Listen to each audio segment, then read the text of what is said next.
सभी को राधे राधे, जय श्रीमान नारायण। आपके अपने YouTube चैनल प्रेम भक्ति में फिर से एक बार स्वागत है। और आज हम जानेंगे गोपाल जी की सच्ची सेवा।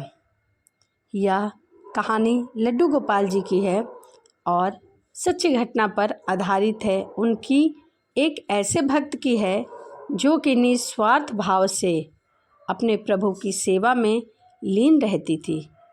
जाने अनजाने में ही सही, लेकिन वह कुछ ऐसा कर जाती जो सिर्फ एक सच्चे भक्त ही कर सकता है। और फिर श्री कृष्ण के बाल स्वरूप लड्डू गोपाल की अपार कृपा उस पर बरसती है। तो चलिए इस कहानी की शुरुआत करते हैं। एक समय की बात है, एक गांव में दो वृद्ध स्त्रियां रहा करती थी। दोनों का इस जगत में कोई भी नहीं था। वह दोनों एक दूसरे का सहारा थी और बड़े ही प्रेम भाव से रहा करती थी। हालांकि धर्म से दोनों अलग थी, लेकिन विचार में एक थी। उनमें से एक महिला हिंदू थी और दूसरी महिला जैन धर्म की थी। दोनों अपने अपने धर्म के हिसाब से प्रभु की आराधना किया करते थे। उनमें से हिंदू धर्म की महिला जो थी, उसने अपने घर के मंदिर में श्री कृष्ण के बाल स्वरूप यानी कि लड्डू गोपाल जी को बड़े प्रेम भाव से विराजमान किया हुआ था और उन्हें प्रतिदिन एक बालक के भांति स्नान कराती, सुंदर वस्त्र और आभूषण पहनाकर तैयार करती थी। वह उन्हें एक बालक के समान ही मानती। इसी तरह कभी भी बाहर जाती तो उनके लिए फल और खिलौने आदि चीज़ें लेकर आती और प्रेम पूर्वक उनको भोग लगाया करती थी। इस तरह वह दोनों महिलाएं एक दूसरे के परस्पर सहयोग से अपना जीवन सुखमय व्यतीत कर रही थी। वह दोनों पूजा पाठ एवं सभी कामों से मुक्त होती, तब बचा हुआ समय एक दूसरे के साथ दुख सुख बांटने में व्यतीत करती थी। कुछ समय बीत जाने के बाद सावन का महीना आया। तब हिंदू महिला को तीर्थ यात्रा पर जाने का अवसर मिला। तब उसने अपनी अति प्रिय सखी जो कि जैन धर्म की महिला से भी चलने के लिए कहा, लेकिन वह वृद्ध अवस्था अधिक होने के कारण वह चलने फिरने में असमर्थ थी। इसलिए उसने जाने से मना कर दिया और कहा कि मुझे चलने फिरने में परेशानी होगी, इसी कारण तुम्हें भी तीर्थ यात्रा में विघ्न होगा। तब वो हिंदू महिला उदास मन से तीर्थ यात्रा पर अकेले ही जाने के लिए तैयार हो गई और जाते वक्त उसने उन जैन महिला से कहा कि सखी, मैं 1 माह के लिए तीर्थ यात्रा पर जा रही हूँ। मेरे आराध्य श्री कृष्ण के बाल स्वरूप यानी कि लड्डू गोपाल का ध्यान रखना। उन्हें बिल्कुल एक बालक की तरह स्नेह देना, प्रतिदिन स्नान आदि कराकर सुंदर वस्त्र आभूषण पहनाकर भोग लगाना। उस जैन महिला ने सब बातें सुनी और बोली कि हाँ सखी, तुम चिंता मत करो, चिंता मुक्त होकर तीर्थ यात्रा पर जाओ।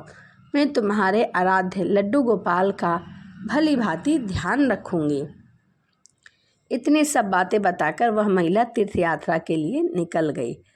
जैन महिला ने सारा कार्यभार अपने ऊपर लेकर बड़े उत्साह और उमंग के साथ सुबह उठकर खुद नित्य कर्म से निवृत्त होकर लड्डू गोपाल को स्नान कराने के लिए तैयार हुई। उसके बाद जब वह उन्हें लड्डू गोपाल को नहलाने लगी तो वह उस महिला की नज़र लड्डू गोपाल के पाँव की तरफ पड़ी तो वह दंग रह गई, क्योंकि उनके पैर पीछे की तरफ मुड़े हुए थे। उसे लगा कि उनके पाँव टेढ़े हैं।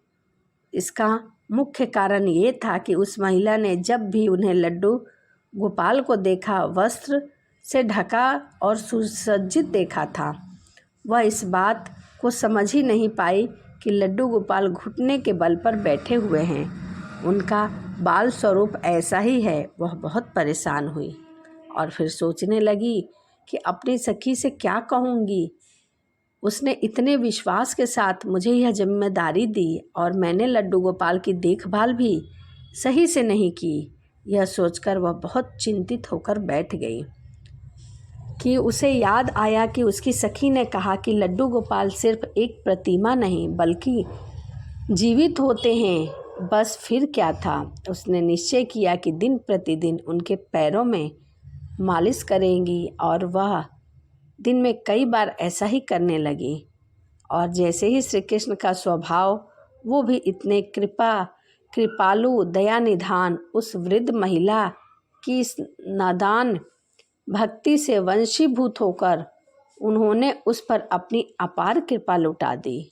और एक दिन वह महिला रोज की भांति प्रातःकाल उठकर लड्डू गोपाल जी को नहलाने का प्रबंध कर ही रही थी कि उसकी नज़र पैरों पर पड़ी। उसने देखा कि लड्डू गोपाल जी के तो पैर ठीक हो गए हैं। यह सब देखकर उस वृद्ध महिला को बहुत खुशी हुई और खुशी के कारण वह फूली भी न समाई। यह सारा वृत्तांत सुनाने के लिए अपनी सखी का बेसब्री से इंतजार करने लगी। कुछ समय पश्चात जब हिंदू धर्म की महिला तीर्थ यात्रा पूर्ण करके वापस आई तो सबसे पहले वह लड्डू गोपाल के दर्शन को लालायित हुई। और जैसे ही लड्डू गोपाल जी को देखा तो वह आश्चर्य में पड़ गई। उसने देखा कि लड्डू गोपाल जी खड़े हैं। उसने सोचा कि शायद यह उनके लड्डू गोपाल नहीं हैं और अपनी सखी के पास जाकर पूछा। तब उस जैन धर्म की महिला ने सारा वृत्तांत कह सुनाया।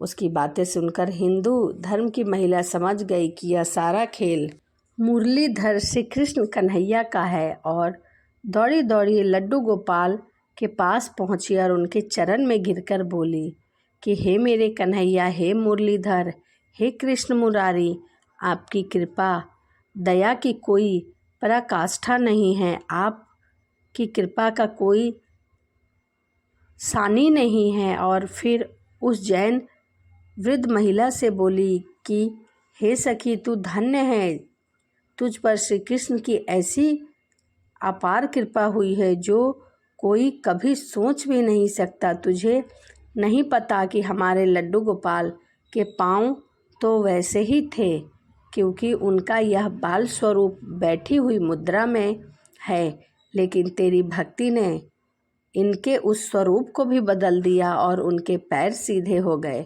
बोलो वृंदावन बिहारी लाल की जय। तो यह बिहारी जी की सत्य घटना पर आधारित एक छोटी सी कहानी थी। वीडियो आपको कैसी लगी कमेंट करके ज़रूर बताइएगा।